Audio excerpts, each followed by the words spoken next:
आज हम आपको एक ऐसे केस के बारे में बताने जा रहे हैं जिसे सुनने के बाद आप केव एक्सप्लोरेशन करने कभी नहीं जाएंगे। ये बात है 22 मार्च 1959 की। इस दिन एक ऑस्कर हैकेड नील मॉस नाम का 20 साल का लड़का 8 लोगों के साथ डर्बीशायर केव में एक्सप्लोरेशन करने गया, मगर उसे नहीं पता था कि उसके साथ ऐसा हो जाएगा। आइए शुरू से पूरी स्टोरी जानते हैं। 28 जुलाई 1938 को पैदा होने वाला नील मॉस बचपन से ही काफी एक्टिव था।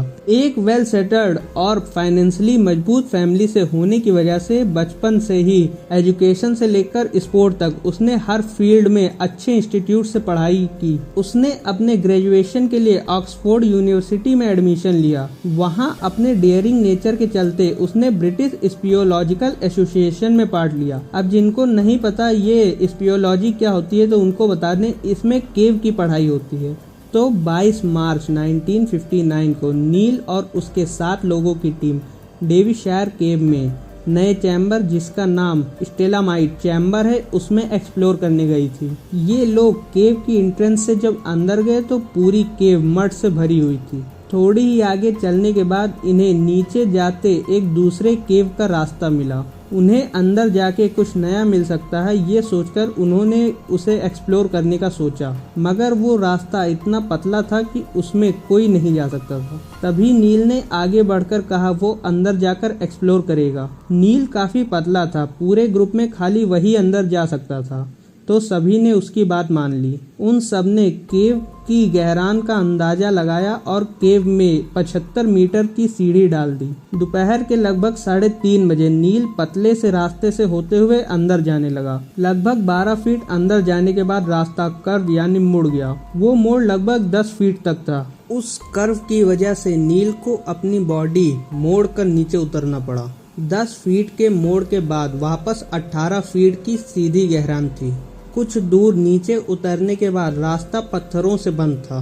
उसने अपने पैर से पत्थर पे मार के रास्ता खोलने का कोशिश किया, मगर रास्ता नहीं खुला।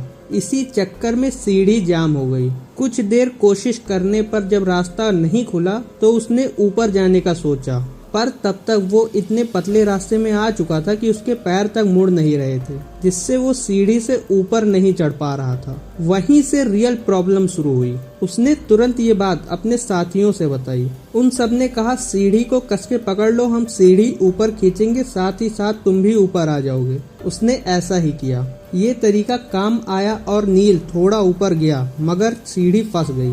वो लोग जितनी भी कोशिश कर ले सीढ़ी ऊपर नहीं जा रही थी, तो उन्होंने रस्सियां नीचे फेंकी और नील से कहा रस्सी की सहायता से ऊपर आ जाओ, मगर इससे भी काम नहीं बना। वो लोग जितनी भी रस्सी फेंकते वो टूट जाती या फंस जाती। उन्हें लगा सिचुएशन उनके हाथ से निकल चुकी है, तो उन्होंने हेल्प बुलाने का सोचा।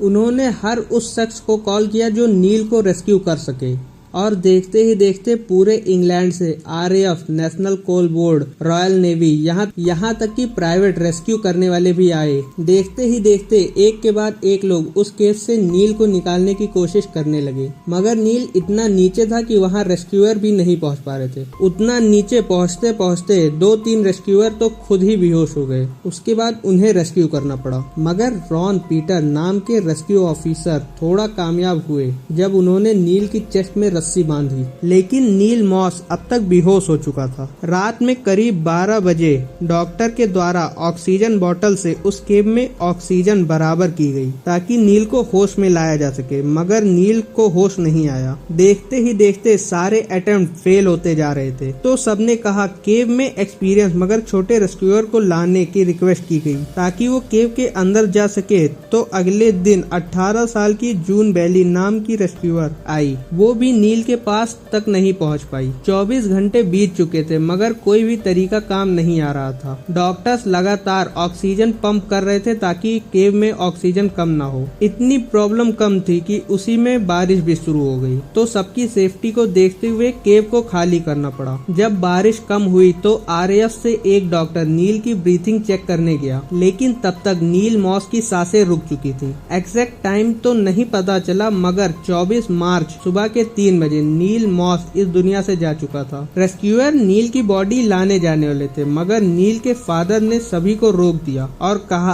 अब कोई अपनी जान को खतरे में न डाले। उस चैम्बर को मॉस चैम्बर नाम से जाना जाने लगा। इस इंसिडेंस के बाद पूरी दुनिया में केव एक्सप्लोरेशन में काफी बदलाव किए गए ताकि ऐसी कोई घटना दोबारा ना हो। ये मेरी फर्स्ट वीडियो है, तो अगर आपको अच्छी लगी हो तो एक लाइक जरूर करें और आप इस केस के बारे में क्या सोचते हैं कमेंट में जरूर बताएं।